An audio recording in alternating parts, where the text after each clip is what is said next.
I'm not gonna buy these. Now I want the wall to lean against.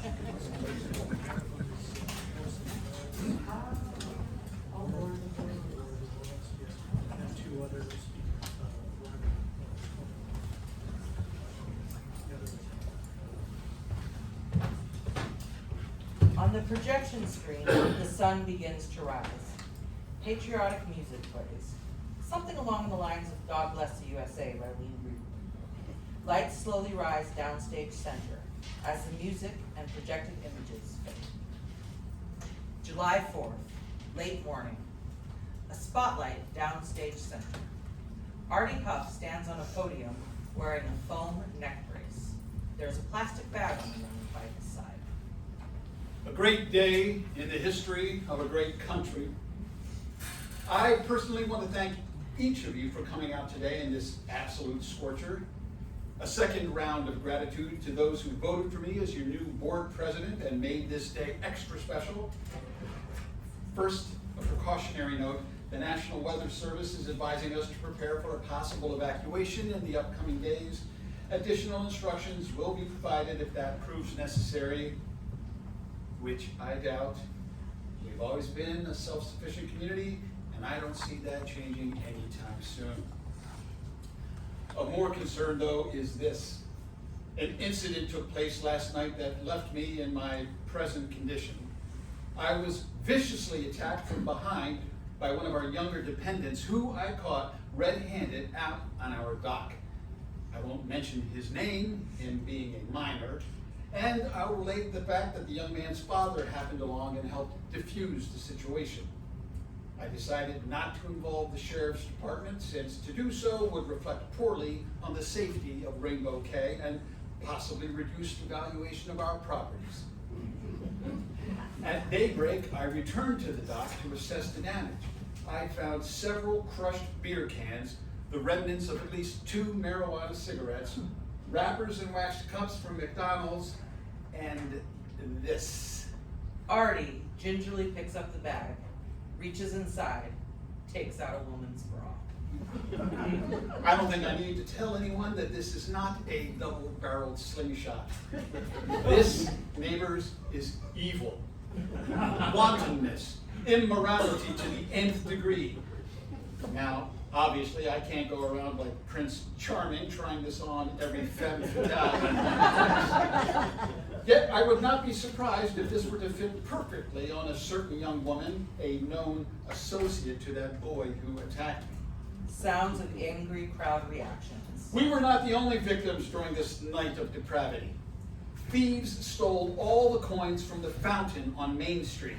And in the wee hours, they got into the Crestview complex and spray painted obscenities on the mailboxes in the post office kiosk. I shouldn't have to remind anyone that those coins were earmarked for children with birth defects, and that damage done to a United States post office kiosk is a federal offense that carries a substantial prison term. More unsettled crowd sounds. All of which brings me to the reason I've asked you good people here today. Changes will be made, must be made, to ensure that our lives and our morals not be impinged upon. He returns the bra to the bag and drops it by his side. What we need, neighbors, is internal security. To help accomplish this, I will be imposing a curfew of 10 p.m. for anyone under the age of 18 not accompanied by an adult. Our main gate, where access is easily gained with a 4-digit code, will be manned by personnel validating identification. Sounds of crowd approval. And patrols, some on foot, some in vehicles. Current residents, able-bodied men and women, volunteering no more than a few hours each month. Armed or unarmed is up to them. Further sounds of crowd approval.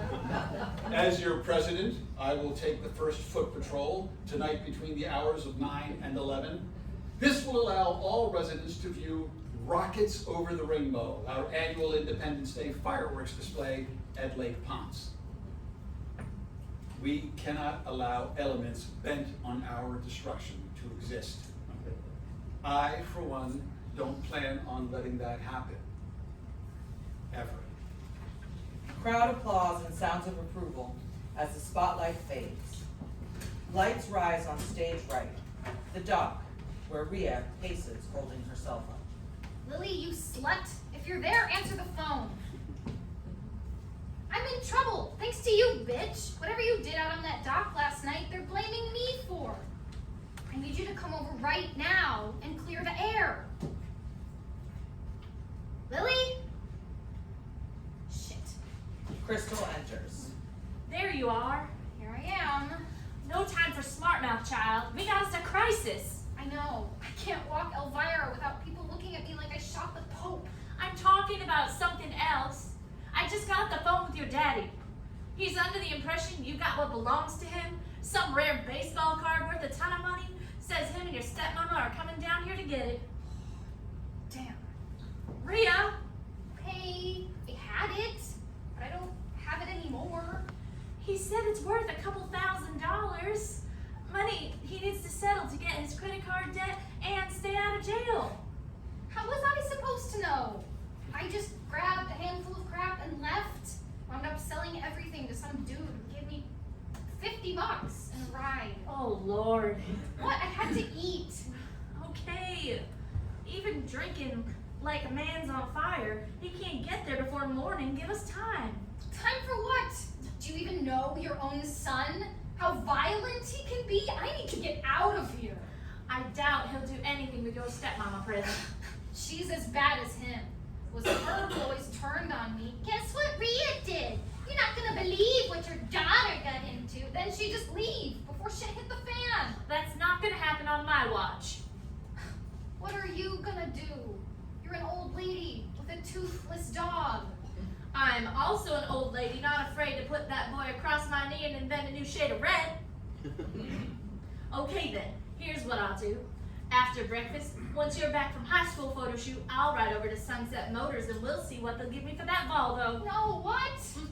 Maybe it'll be enough to appease your daddy and set him on. That car belongs to me. No way. We do what we have to do, hon. Not fair. I know, kitten.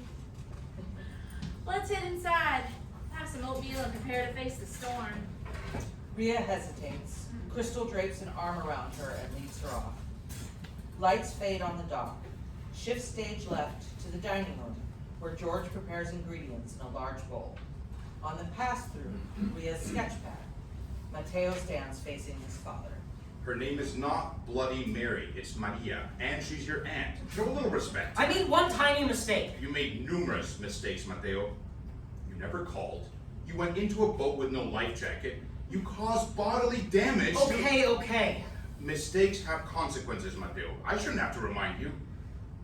Ricky Acosta, one grade above you, got involved with the wrong bunch of kids, Los Dragones. They called themselves. Started out shoplifting, then they stole a car, and then what?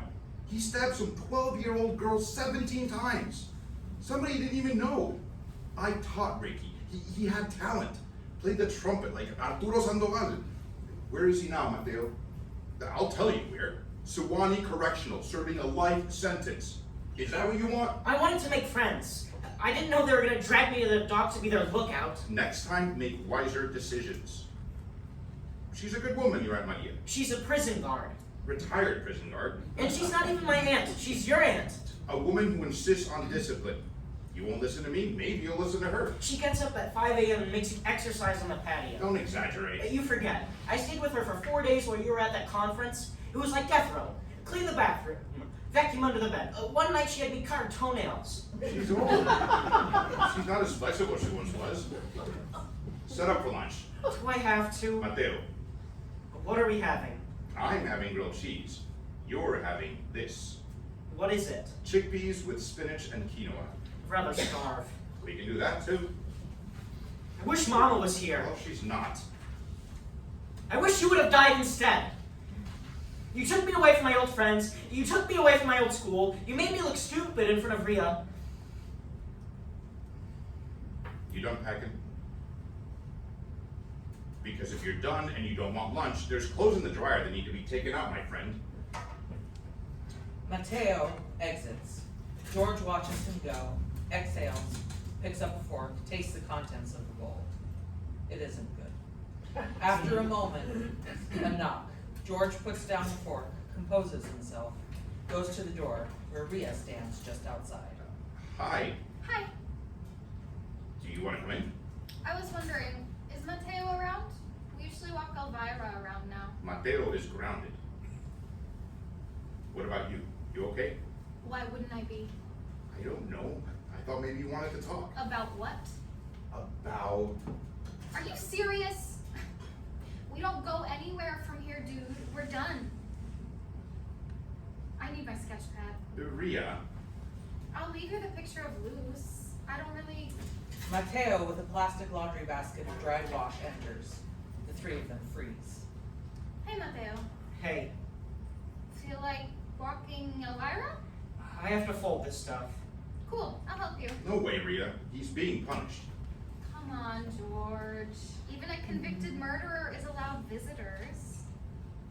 2 minutes. That's all I need. Please? 2 minutes. George exits. You bring anything to eat? Forget about your stomach for a minute. I have 2 important pieces of news. Mateo puts the laundry basket on the table. He begins Number- folding the clothes. Number 1, guess where I just was? The high school, the entire graduate class was there to have our pictures taken for the newspaper. American flags everywhere, and a banner that said, "The future of our country." Beneath each photograph, they plan to run a caption saying where each of us is headed. Mary Pat Conklin, University of Florida. Gerard Blaze, United States Coast Guard. Below mine, yet to be determined. But that's not what's important. Wanna know what is? You were all anybody could talk about. Me? The best thing, as the morning went on, the legend spread. By 10:30, people were saying you had that motherfucker pinned to the ground, that he crapped his pants and was begging for his life, that you were 3 seconds from snapping his neck. I could have, you know. Guess what Gunnar said? He said, "My boy has balls." Gunnar said that? Exact quote. Wow. Janet Pontillo? Janet goes, "I don't care if he is a sophomore. I'd still lay down with him." Janet Pontillo is like the hottest girl in school. Guess what I told her? I told her, "You'll have to wait in line. You're the high school star, bro." Too bad I won't be around to appreciate it. What are you talking about? My father's sending me to stay with this crazy aunt for the rest of the summer. I'm not sure he'll even want me back. That's bullshit. So what's the second piece of news? You said 2 pieces of news. What's the second? Remember how I planned to leave at the end of the summer? Well, something's come up. I'm leaving tonight. Tonight? I just wanted to stop over and say bye. That means I won't see you again. I know. Unless. What? Unless you come with me. Not funny. I'm serious, dude. He'd never let me leave. What if he didn't know? Fat chance. He checks on me every hour. What about tonight, while he's watching fireworks with the rest of these dorks? He won't do fireworks. It says they remind him of the war. What time does he go to bed? Around 9, he likes to get up early and ride his bike before the sun's too hot. Perfect. Give me a call as soon as he's down. I can't. He took my phone. Shit. How about this? He turns in at 9, I come for you around 10. He's a light sleeper. That front door creaks and he sits up like Dracula. You have a window in your room? Okay, leave it open. I'll make a sound like a bird, and that'll be your signal. Like tweet tweet? Not like tweet tweet, you a-hole. Like this. That's pretty good. You hear that? You climb out your window, and we're gone. Where? Wiki-wachi. Where else? What am I gonna do at Wiki-Wachi? I don't know. Something. Sell souvenirs outside the front door. Your choice. Nikki Wachi or some batshit aunt? I'll do it. On one condition. You have to stop calling me names. I call everybody names. You have to stop. Mateo, Um, bring your coin collection. Sounds at the front door. They both lay the folded clothes back in the laundry basket. George with the mail enters. We good to go? I think we're good, right, Mateo? yep. Mateo picks up the laundry basket. I'd say we're good. Mateo exits. Looks like my work here is done. See you, George. Rhea exit. George watches her go, then notices the sketch pad she's forgotten. Rio, wait up. You forgot your... George snatches the pad. As he does, a folded piece of paper falls loose. George picks it up, unfolds it, reads. Lights fade and shifts stage right to the dock. Fran sits at the table and reads from some health-related magazine. In her wheelchair, Yoli works on her painting. The chairs which have been damaged have been removed. Yoli, listen to this. During a 3-day fast, stem cells are nourished, leading to the body's regeneration. Some nutritionists now believe going 72 hours without food is like finding the legendary fountain of youth. You want me to go without eating for 3 days? Worth a try.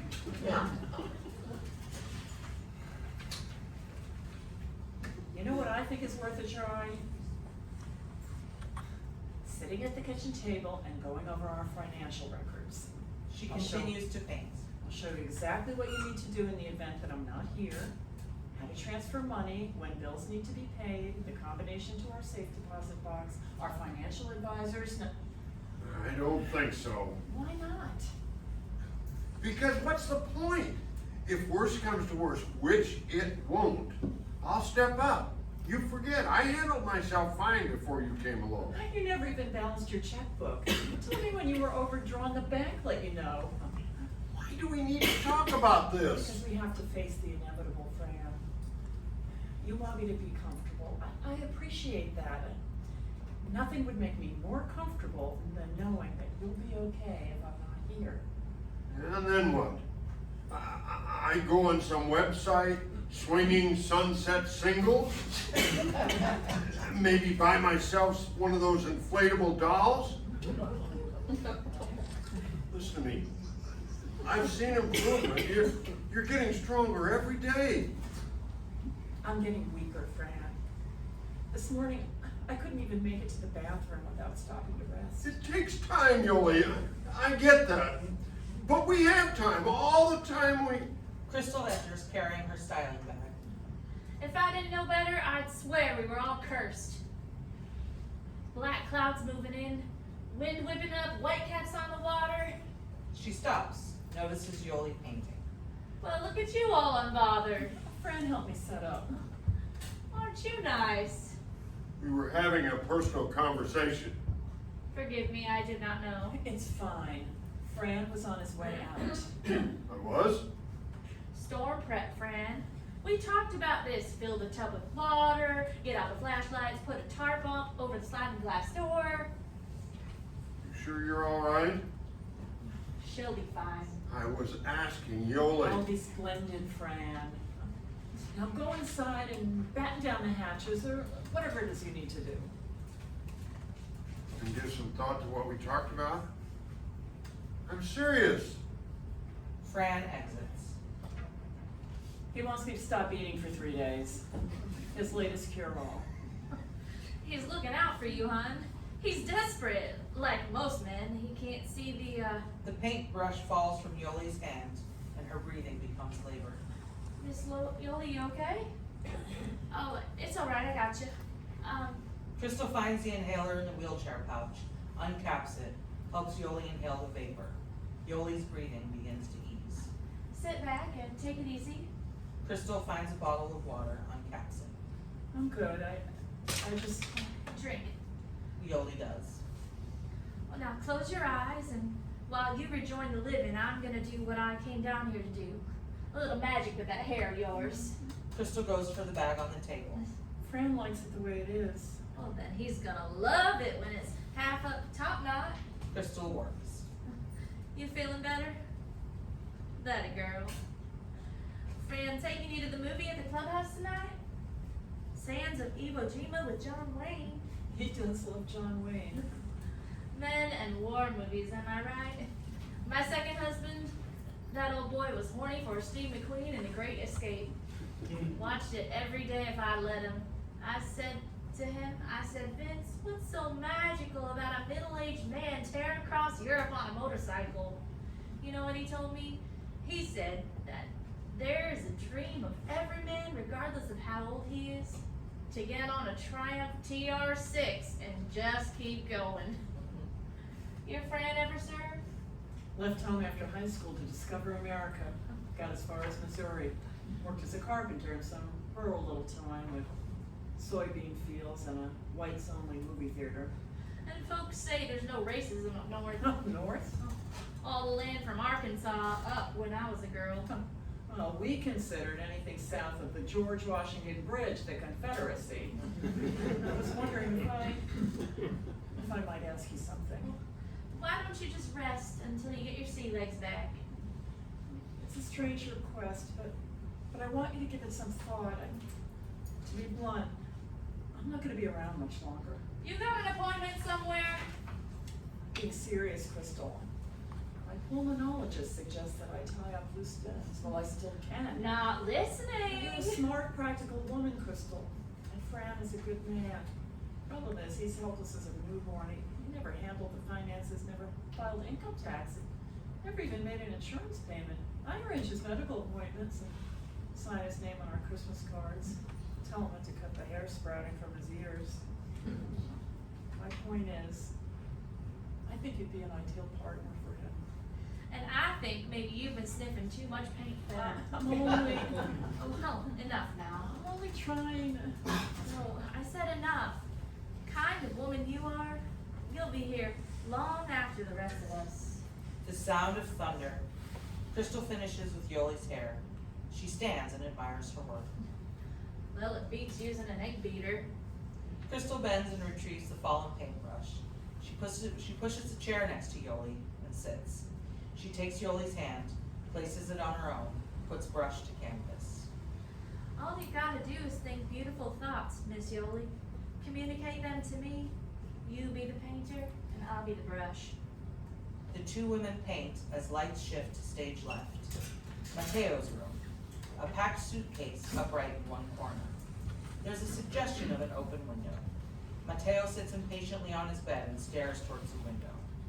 A knock. Mateo gets to his feet as the door opens, and George looks inside. Hey, mijo, everything all right? George in a robe enters. Mateo walks toward him, an effort to cut the room off. What time is it? Almost 10. And you're still up? Couldn't sleep. Thought I'd come in for a little father-son time. Busy? I was just gonna get in bed. Fully dressed? George sits on the side of the bed. Come, sit.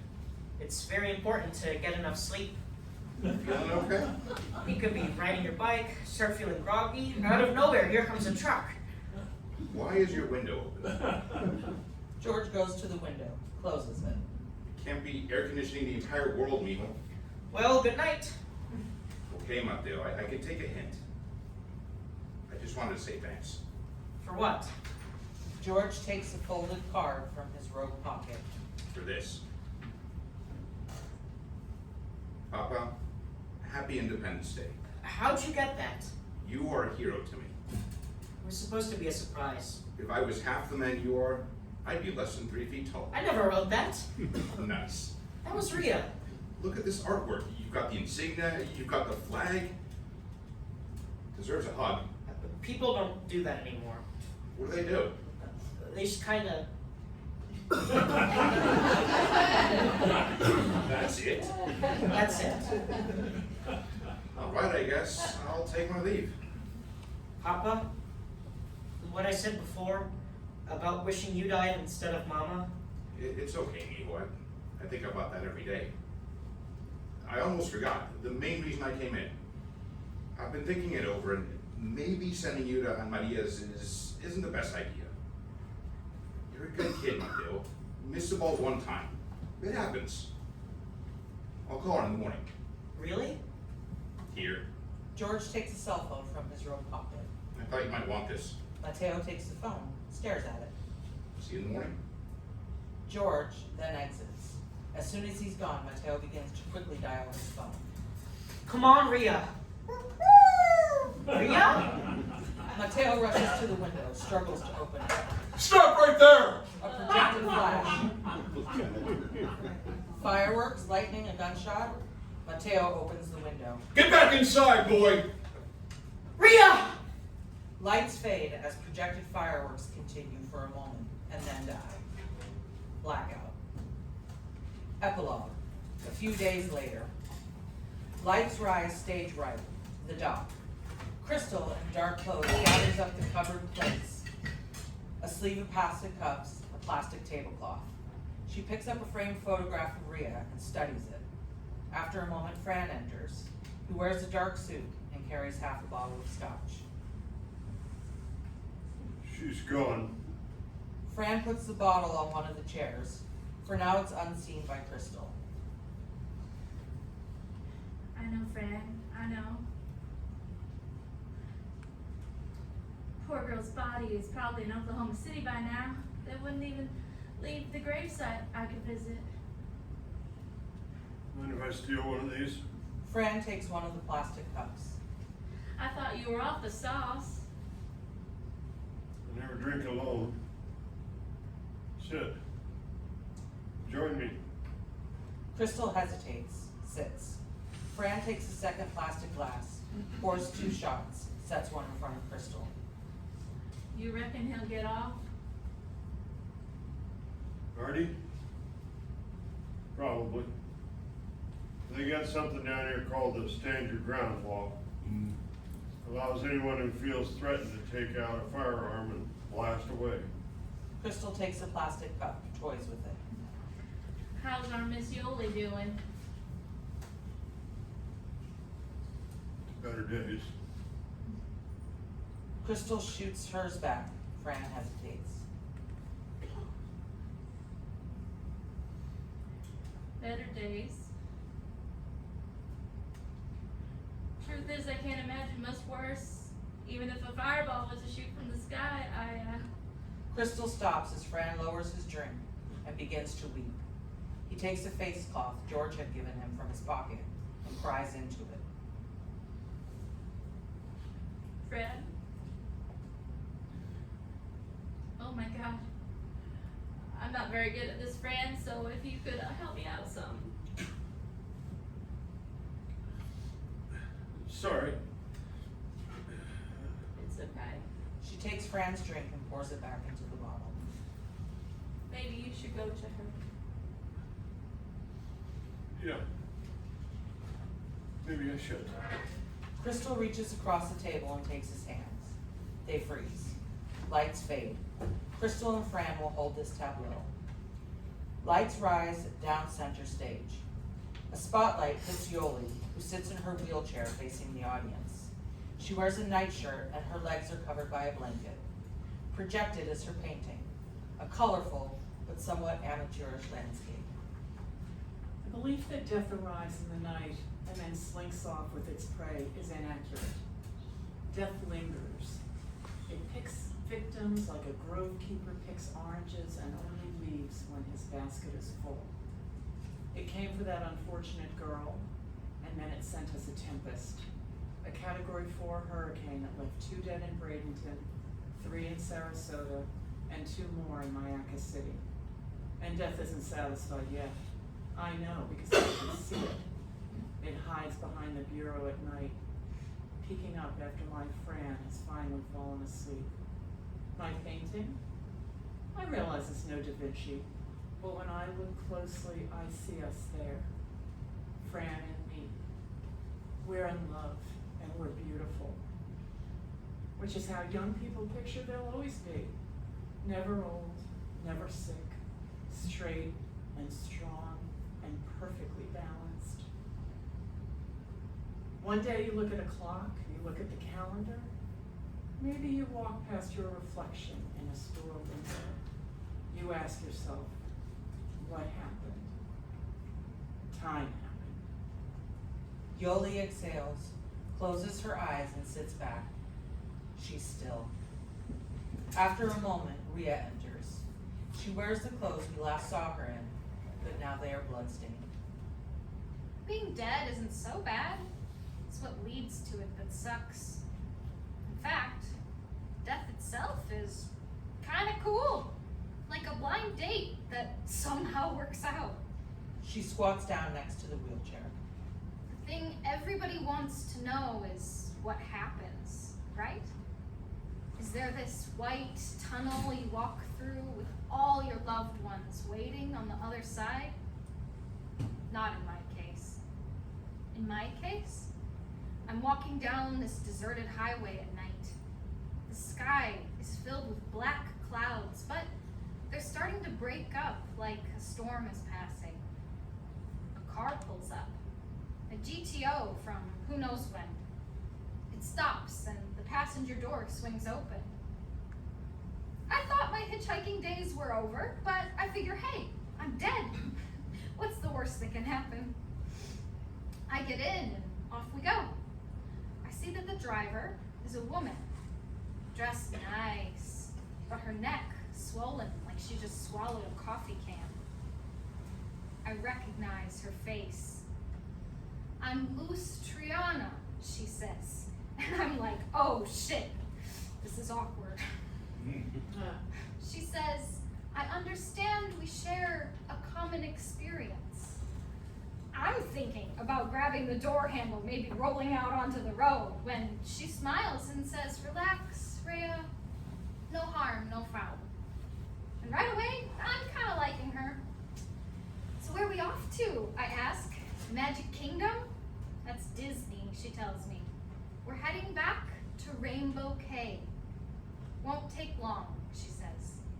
"There's a woman there, ready to cross over, and sometimes a familiar face makes it easier." Yoli opens her eyes and looks over at Rhea. Rhea looks back. "So here I am, Mrs. I don't even remember your name. I'm here to help you out of this fucking hole." Where's Fran? "Who?" My husband. "I don't know. Somewhere. Rhea? In the flesh. Well, kinda. I thought you were deceased. We both are. Well, that's impossible. Taylor Swift tickets are impossible. Death is a sure thing. Come on. We got a car waiting." A hearse? Better. Come on. I'll need assistance. I'm gonna guess you'll do fine. I mean, look at me, bleeding like a busted pipe, and I've never felt better. You all right? I feel quite well, actually. What about Fran? Your husband? The man is about 1 million years old. He'll be along. They start out. Spotlight fades. Lights up. Stage left, the dining room. Projected. Rhea's pen and ink of loose. George faces it. She was the same age as you when we got married. And just as crazy. Who you talking to, Papa? The portrait fades. Nobody, Mateo. I'm just thinking out loud. Mateo enters carrying the suitcase and George's guitar case. You sure you want to do this? It'll be fun, the two of us. A road trip, like in the movies. We don't even know where we're going. That's the fun part, amigo. We'll decide on the way. We can shoot down to the Everglades. We can spend a few days on Anna Maria Island. Head over to Orlando and see... Weeki Wachee. Why would you want to go there? Says right here on the website. Relax in air-conditioned comfort while our mermaids glide by like angels from heaven. If that's what you want. Weeki Wachee then. Papa, you know what I might like when we get back? What's that? Instead of chickpeas and all that stuff, maybe I could move around more. Learn how to ride a two-wheel bike. You don't know how to ride a two-wheeler? You never taught me. I figured you learned on your own. Okay, we'll do that. As soon as we get back, we'll go to the school lot and I'll teach you. Maybe even pick you up a bike and we can ride together. Thanks, Papa. Hey, what are friends for? George walks to his son, smiles. gives him those pats on the shoulder. Pause. Mateo grabs his father in a hug. They hold this tableau. Lights dim and simultaneously fall on both sides of the stage. The original projection of Rainbow K on the screen. Then a spotlight downstage center. Rhea steps into it first, followed by Yoli. Not much further. Almost there. It's fine. I feel great. I might even run. Just one thing. What's that? When we get to the car, I'm riding shotgun. Blackout. End of play.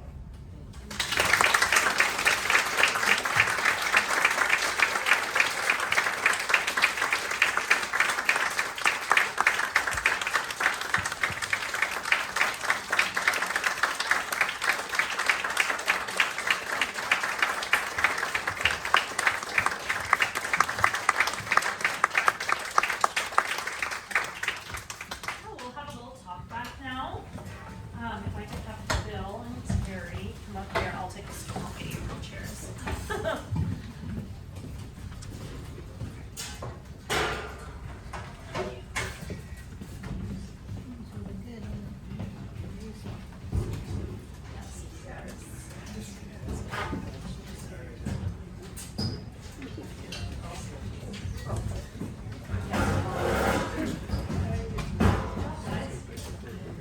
Hi.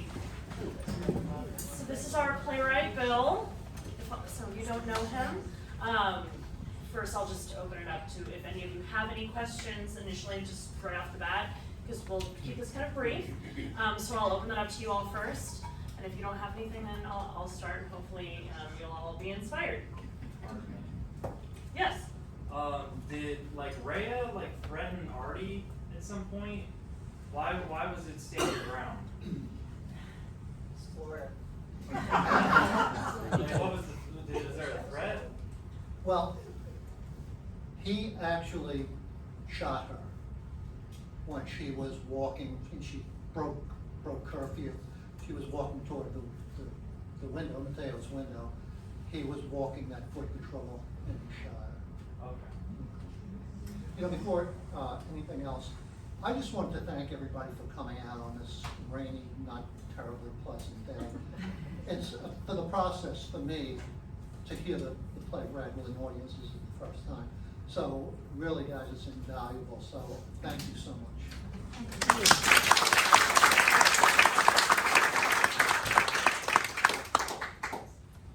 All right. Who else? Are we shy? Oh, well, lovely. Where are you from?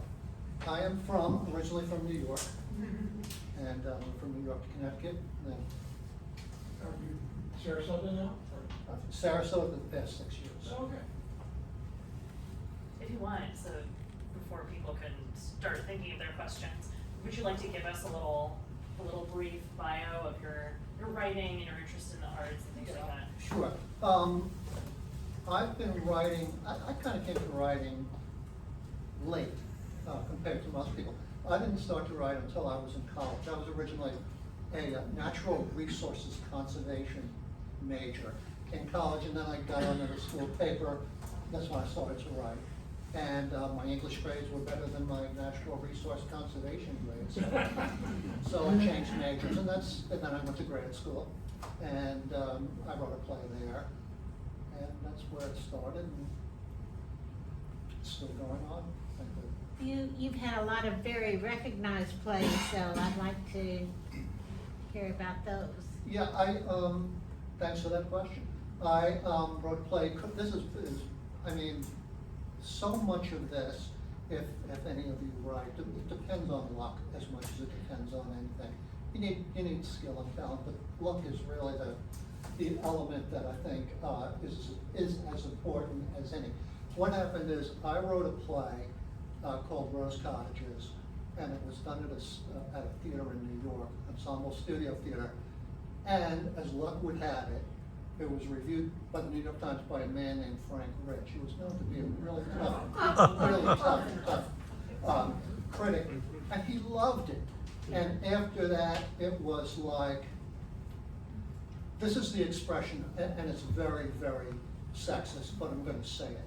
After that, the thighs of the world swung open.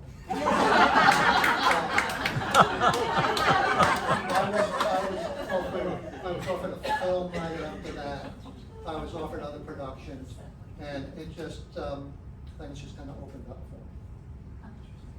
I like that film, that was cool.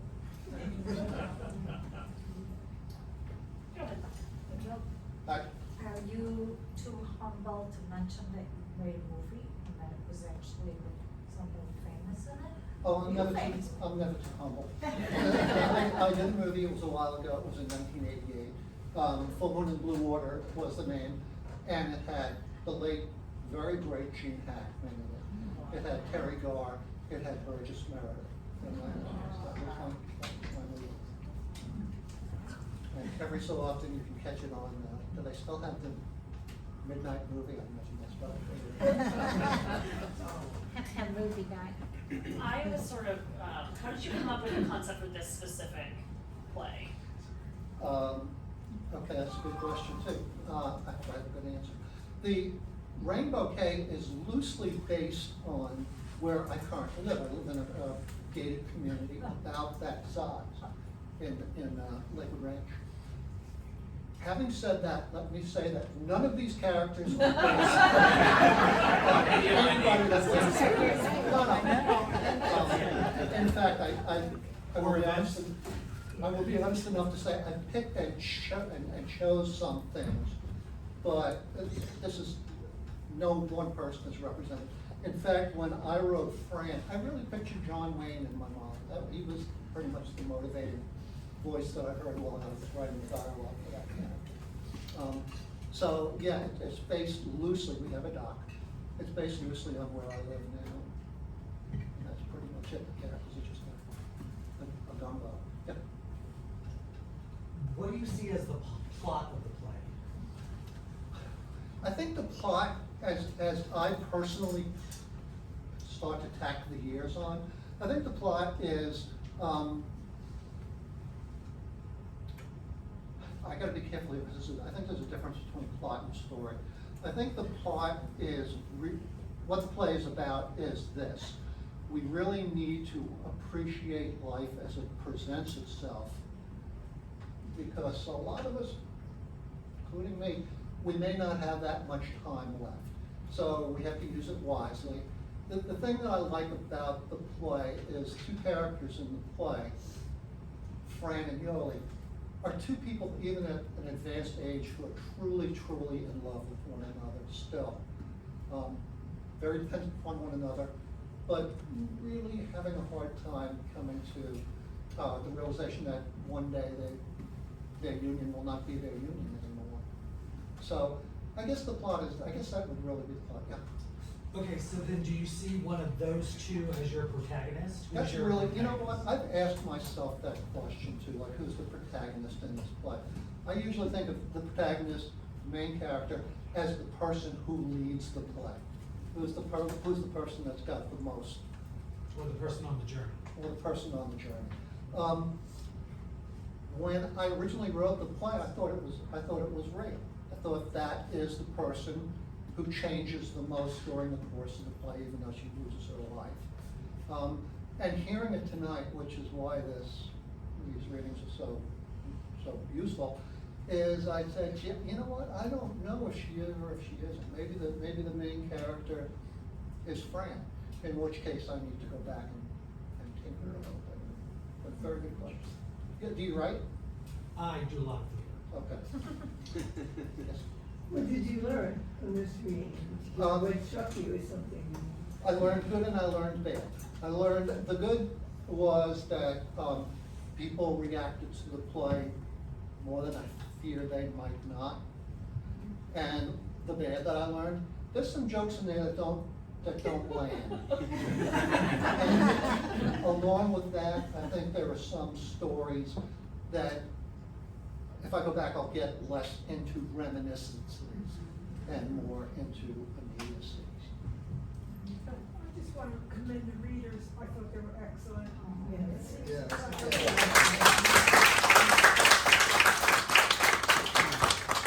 just seemed like I was actually watching the play. Nice. That's great. a good one. I promise. Don't forget it. Bill, how long did it take you to write this play? This play took me probably a little bit over a year.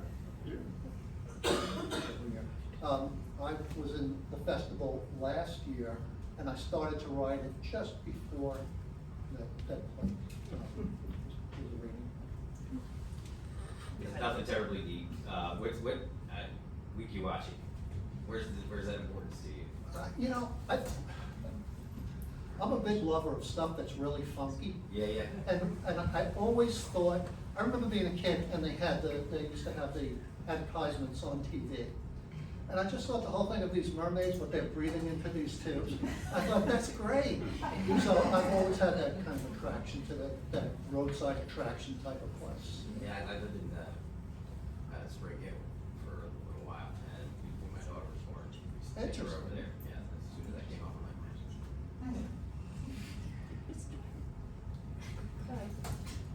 One of your neighbors found a bra at the gazebo on the bridge, put the bra in a bag, and carried it into a dinner party.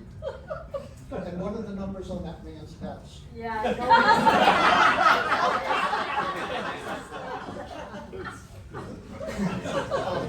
Mike found a bra on our dock, which is an inciting incident for me. So I did steal that. Remember, I tried to find the original owner. I found the serial number, 32B. Do we have any other insights about the play? Good comeback. So would this be considered a comedy drama? I guess. I think of it more as a comedy because for me it has a happy ending, I think. I think a drama usually does not have a happy ending. So if I had to choose between the two, I'd say comedy. Or drama. Drama, I was thinking, please join in about the plot and the story and the show that we just witnessed, but Artie's in it, but Artie isn't actually in it very much. And he ends up being kind of pivotal at the end of the show as he's the one that shot Rhea, who we do see quite a bit. And I was kind of thinking it would have been nice to have a couple more interactions or see a little bit more of him, or even might have been interesting after the fact to see more about Artie, considering while they're all flawed, I think he was the one that I think the audience is like, well, maybe feels the most negative about. That's interesting because I had always thought of Artie as basically a good man. What he wants is, he wants order in this place. He wants to set this place up as a safe haven where people can feel good about being there and not feel threatened. So that's interesting. I always kind of liked him because I always thought he's not a guy I would, if I got on a plane and he was next to me, I would change my seat.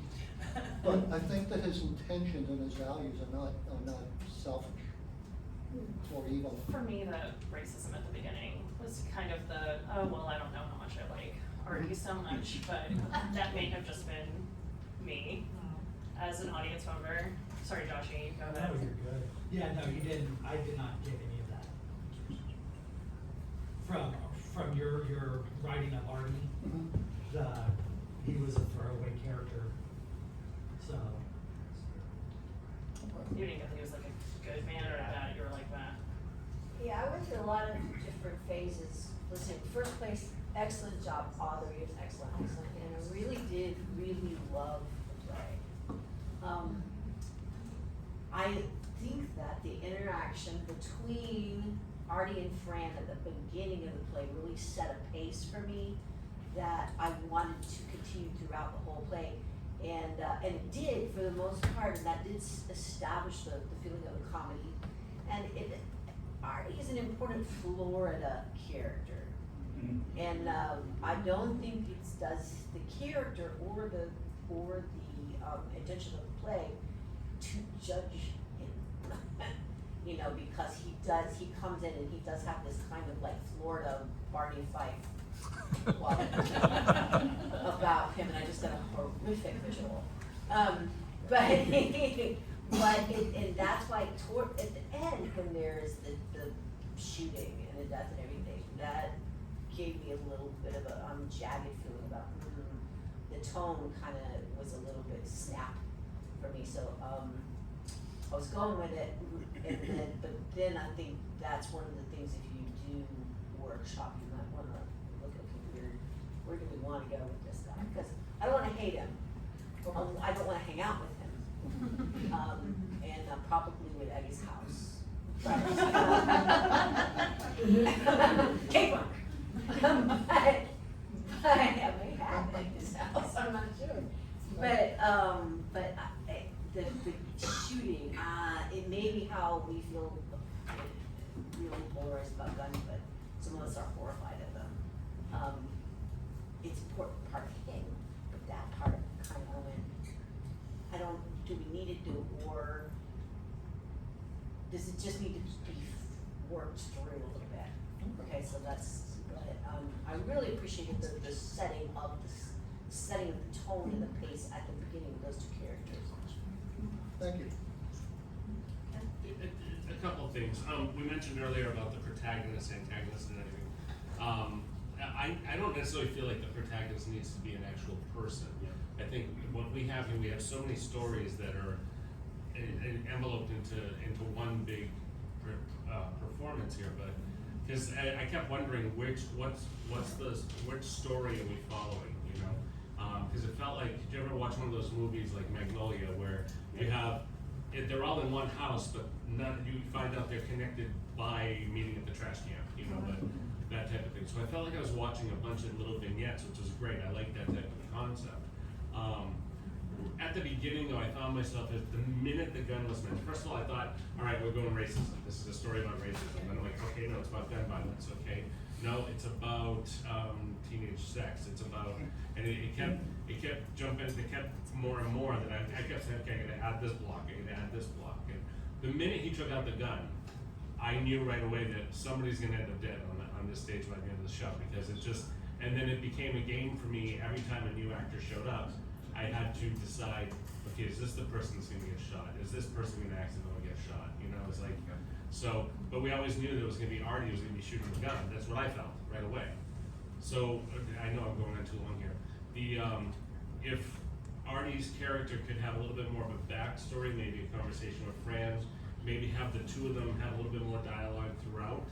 I know we have a lot of dialogue with the wife and the grandmother and everything, you know, but just a little bit more balance there to help flesh that out, because I'd like to learn a little bit more about Artie, because I wanted to hate him right away.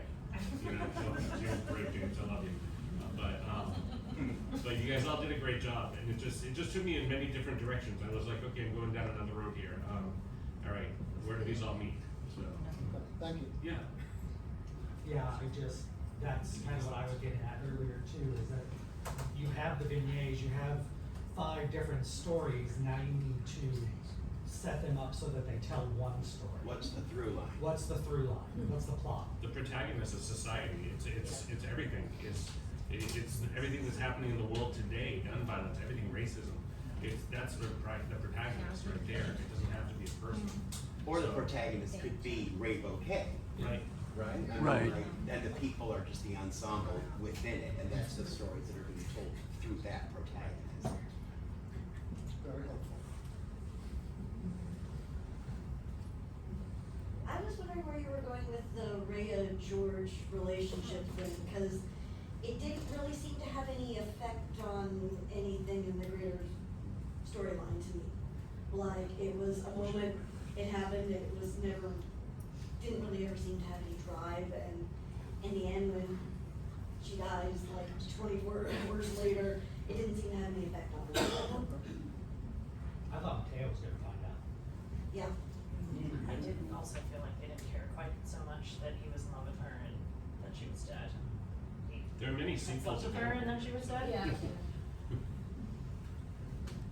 Well, I kind of felt with, carrying on what he was saying, that I would like to see a change in George from, you know, what's driving him to fight against the, you know, Rhea's, you know, advances, and then finally giving in, and then how does that affect him later?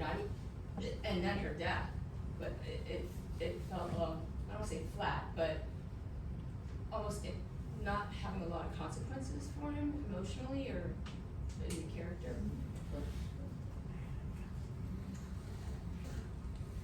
Do we all feel like That was we- very, I mean, very I just wanna elaborate, and I think it comes back to the same point, we're all kind of saying the same thing.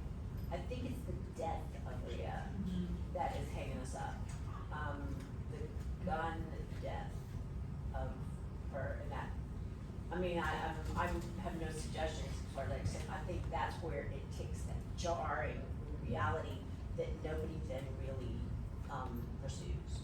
So, I think that might be where I like the characters, all of them. And they're all of their, I feel like all of their journeys are super interesting. And I really would love to see this play workshopped and produced, because, wherever you want, I really do like the characters. And, I'm a 500 generation Floridian, and I really appreciate the fact that I feel Florida from this. And a lot of times I feel fake Florida from plays, and I hate that. But I really felt a truism in what you wrote. Can I just ask you a quick, why did you choose to kill Rhea? Boy, I don't even know that I have an answer. What an answer for that. I don't know. I don't know about that. Did you choose it before you were writing it or while you were writing it? You know, my whole process, generally what I like to do is I like to have the ending before I start the beginning. So I'm gonna guess I knew it. I'm gonna guess that I knew it, and I worked toward that. So then that was your original idea for it? Probably. So, maybe there's a way, because both Kelly and Rick, you know, we like Artie. We see the gun, we know the gun's gotta go off. We'd like to know more about Artie in another scene or two. But when the gun goes off, maybe it doesn't have to kill anyone for the play to resolve in kind of the way you're resolving it now. But it would be different, but it wouldn't take the sense of comedy that Artie and Fran set up at the beginning. Maybe Artie shoots himself, I don't know, or he gets fired as president of the association, whatever. But all of these characters you created here are fun to watch. Yeah. It's just, there's a little something there. So we can't wait to see the next iteration. Yeah, I mean, to me, she's a wonderful, charming, beautiful, so alive character with so many hopes and so many dreams, and having it taken down, being shot and done completely is kind of what life is. I mean, that's the other side. And it was so strong because of that. Now, it's possible that she could just be really, couldn't walk again or some terrible thing. But it was very shocking, and it was very, I liked the car. I liked her getting into the car. That's new. But it sort of felt like kind of a Howard Town kind of thing. And only the Florida and the North, but it's that kind of feeling. All these things are going on, all these people are doing things. And meanwhile, life is just, really fun. Thank you, Ms. Humphrey. She's been trying to say something for a while. Why did Rhea seduce George? Why did George succumb? All I was thinking was, he's a school teacher, he's gonna reject her. She's a child, and he didn't reject her.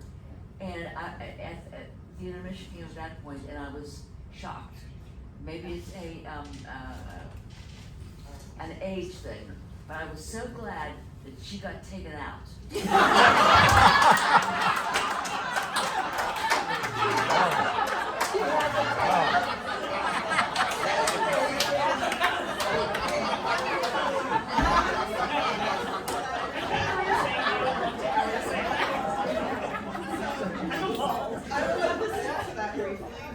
I think we need to frame it in the reference of, she acknowledges that she was sexually abused.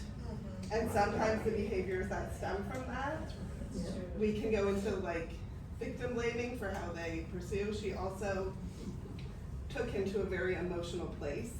So it's very clear to see how this could happen. I think that we see a little bit of how it affects George, sorry, I'm not good with things. But I don't think we see the effect it might have on her. And I think that that could add a different like depth to it, especially given that she's an 18-year, like she's 18, she thinks she's on the brink of the world and life. And we all know that 18 is still quite young. And so I think that that could, some of those emotions could be explored a little bit more in depth. Because there is a psychological and like human emotion really into that. That's good enough. Sorry, I just. That's good enough. Cool. Well, oh, yes. I would just like to make a comment about the way this was done. I felt like I was in a podcast or listening to one of those old radio shows. Everything was in imagination. I love this format. This is the first time I've ever done this. But I had to imagine all the scenes. And that in itself is really a great experience. So I wanna thank you, Bill, and I thank all of you, and just this whole format. It's really interesting. And that's a very astute observation, I think, not because of this play. David Mamet said, any play should be, he had a couple of exceptions, just about any play should be able to be performed on the radio. So you made a very valid observation. And Bill, our friend Bill here, what was it called again, Cabana Cave? Rainbow Cave. Rainbow Cave, you'd be a member of Rainbow Cave, because he's a member of our community. He listens to all those old cheap radio shows. He's a big fan of it, he's getting that me hooked up. But like I said, this was just very enjoyable, so thank you everybody. This should be done more often. It's really cool. Well, we have more shows all week. We have one every day, and they're all different. So if you like this, come back and see they're all very vastly different themes and stories that you can see every day this week. But yeah, with that, I think that was a really great talk about. Thank you. For Bill.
Good job. Very good job.